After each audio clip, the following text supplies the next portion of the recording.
thanks for stopping by. This is the last in our character series that we're doing this summer, and the character that we're going to follow today is Esther. Well, last week we talked about Mordecai and how Mordecai followed the lead that Esther set out and how she was going to go to the king. Now this week we're going to talk about Esther and her courage. You see, Esther had more than just courage for going to the king in the first place. No, she was going to need it well beyond that step. Esther prepares 2 banquets, and she invites the king and his prime minister Haman to come to those banquets. And it's going to be at one of those banquets that she gives him a very large request. Now, if you're missing the context, Mordecai made Haman mad, and so Haman had it out not only for Mordecai, but for the Jewish people as well. And so now Esther's job is to find a way to convince the king not to let all the Jews be killed. And so the queen, when the king says, hey, what did you get us all together for? What is your ask? Esther says this, if I have found favor with you, your majesty, and if it pleases you, grant me my life. Oh, this is my petition, and spare my people. This is my request. For I and my people have been sold to be destroyed, killed, and annihilated. If we had merely been sold as male and female slaves, I would have kept quiet, because that's not anything to bother the king with. King Xerxes asked Queen Esther, who is he? Where is he? Where is the man that dared to do such a thing? So Esther said, an adversary, an enemy, this vile Haman. So this enraged the king, and because he was enraged, it made it possible for the Jews to defend themselves and for Haman to be killed. There was something else at work here. It is really Esther's courage. You see, Esther already took her life into her own hands by going to the king when she wasn't called. That was the first step. But then she revealed her ethnicity, and it would not have escaped the king that she was saying, look, I'm Jewish. The Jews are supposed to be killed. I, your queen, am going to be killed.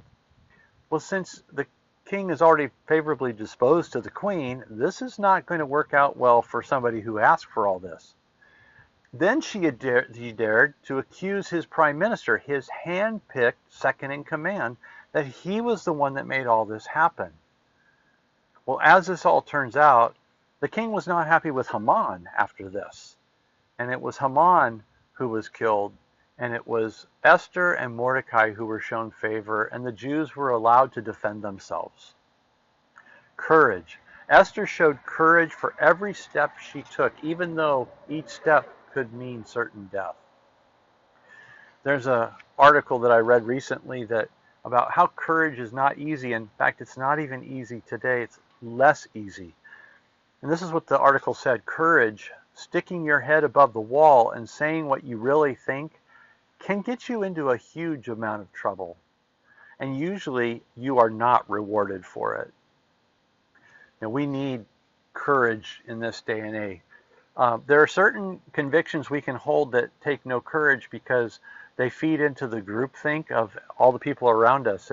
It's when we have a position that's not so popular that takes courage to speak it. We also need courage for restoring dying relationships. We need courage to address problems that other people want to avoid or deny. We need to be able to admit that we're likely to have more losses than gains if we have true courage.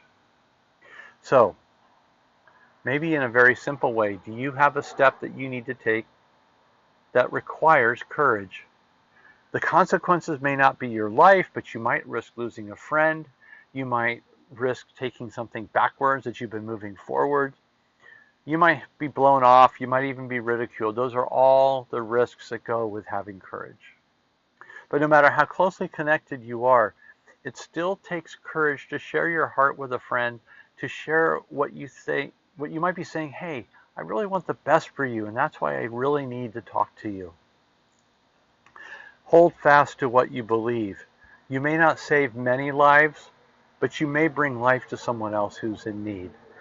So I pray today that you will have courage Courage not just for your convictions, and courage not just to speak them, but courage to speak life where life needs to be spoken.